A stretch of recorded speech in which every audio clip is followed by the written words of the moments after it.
感激の感想シリーズ、写楽。よ、写楽。ウェイ、写楽。久しぶりの感激の感想シリーズでございます。写楽。飯村さんは写楽ボットになっております。こちらのシリーズはネタバレありとなっておりますので、まだご覧になっていない方は回れ右してください。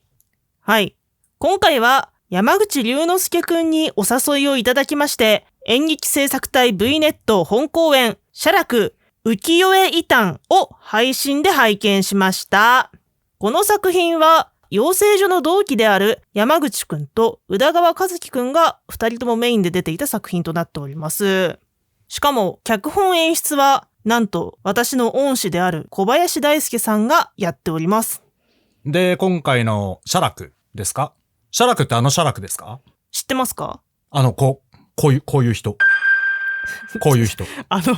もしかして私がそこに画像を出すことをなんか前提に喋ったりする？こういう人を描いた人。こういう人っていうか、あれだよね、その歌舞伎役者のブロマイドとか描いてる人でしょ？ちょっと話それますが、私の大学時代の先生が、オタクの先生がいてね、女の人で。当時の絵師さんたちが役者の顔を描いたっていうことに対してめちゃくちゃ詳しい先生がいて、で、ブロマイドって言ってた。まあ確かに今の時代で考えればブロマイドだよなって思ってすごいで納得がいったんだけどまあ大きさ的にはタペストリーですね。そうだね。はい。そんなわけで写楽を何も知らないで見た西田さん、どうでした？写楽は。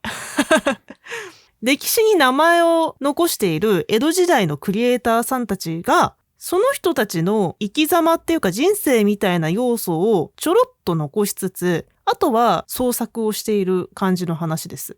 史実に残っている内容とはちょっと違ったりはするんですよ。例えば死ぬ時とか関係値とかっていうのはちょっと違うんですけど、要所要所にこうその人っていうのが見えるみたいな書き方でしたね。めっちゃ面白かったです。どんなところが面白かったですか？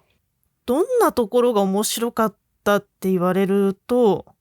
前半と後半で話が分かれているんですよ。ほう。間に休憩を挟んでいて、前半で一応一区切りついて、時間経過がした後っていうのが休憩の後っていう風になってるんですけど、その前半でいろいろ作られた人間関係っていうのが、後半で複雑にいい風に影響したり、悪い風に影響したりみたいな感じで、最終的に話の終わりにつながっていくっていう感じだったんで、なんか人間模様みたいなところがやっぱり一番楽しめたんじゃないかなっていう風に思います。間に休憩があるって最近珍しいですね。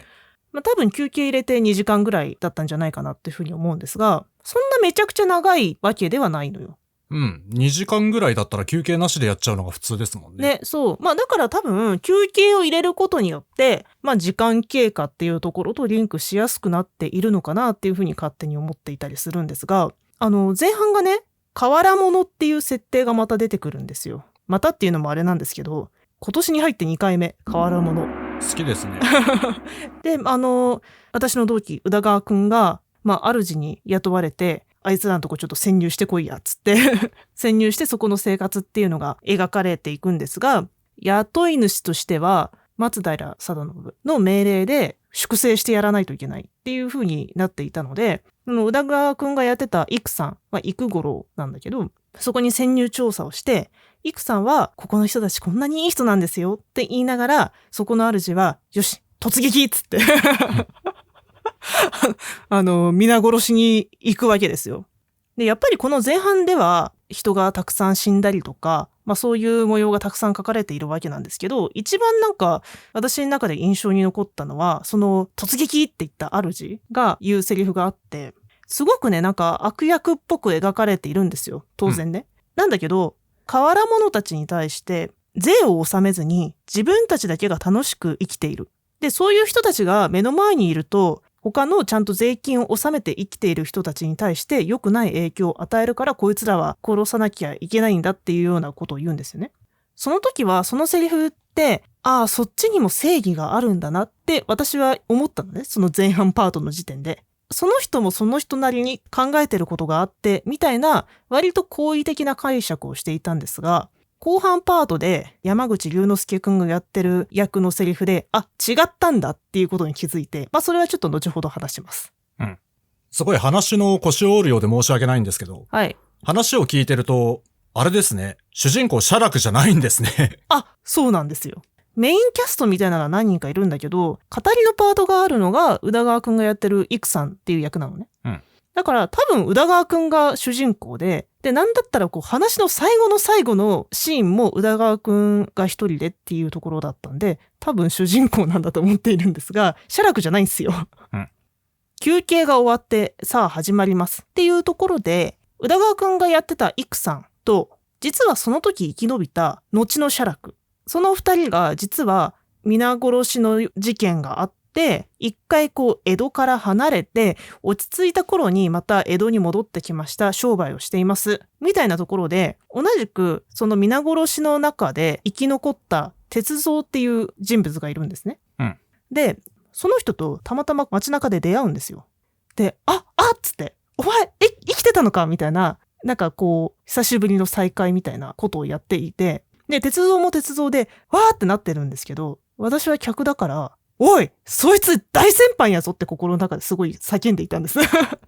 大先輩なんですね。大先輩ね。大先輩ね。イクさんが主にペラペラ喋っちゃったから、情報悪気はなかったとはいえ。で北川歌丸がもともといた版元の人っていうのが、じゃあお前写楽としてやっていけ、うちでいろいろ出してやるからつって、そこから作品を出すようになるんですけど、でここら辺でいろんな登場人物が実はその江戸時代の有名なクリエイターさんたちをモチーフにしているってことがはっきりとしてくるわけですね。で歌丸と写楽が競い合ってくっていう風になるんだけど、祐介はその皆殺しの中で奥さんを失って、そっから時間を経て絵師になっててっていう風になるんですけど、久しぶりにイクさんが会うと人が変わったような風に見えるんですよ。明るく元気でみたいなのに近い感じだったんだけど、後半はもうちょいこう影があって斜に構えてみたいな感じに変わってるわけです。そりゃ奥さん殺されたらねちょっとぐらい変わるでしょうよ。でね、それを見てりゅうちゃんとはさ養成所の時から一緒だから、勝手にさもっとこう熱血でエネルギッシュなそういう役が得意なのかなって勝手に思っていたのね。なんだけどその役を見た時に、なんだろうな、影のあるというかちょっと闇落ちした役めちゃくちゃ似合うんだなと思って意外な一面を見ることができましたね。異論は受け付けます。で祐介がね、なんかどっかのシーンで俺が昔地獄を経験したんだがっていう話の中で、皆殺しをされている中で自分が生き残っていて、で周りにまだ虫の息で残っている仲間たちがいる。でももう助からないから、だから自分が一人一人息の根を止めてやったんだみたいな話をするのね。それを聞いた時に、前半の私が感じていたものは間違いだったんだなっていうことに気づいて、要するにそのイクさんの元主人がそっち側にも事情があって潰しに来たっていう風に一瞬感じてしまったんだけど、だとしたら確実に息の根止めるよなって思って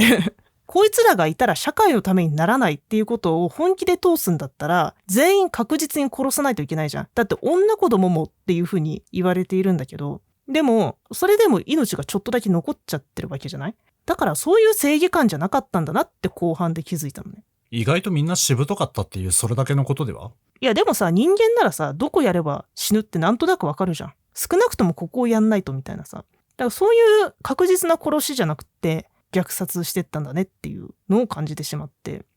実はこの後半パートのどっかで写楽が絵を描いている中で、イクさんも俺も出版することになったんだ、させてもらえることになったんだって言って、タイトルが東海道中膝栗毛。なんか聞いたことある。実編者一句ね。そうね。でだからイクさんは実は実編者一句のモチーフの役だった。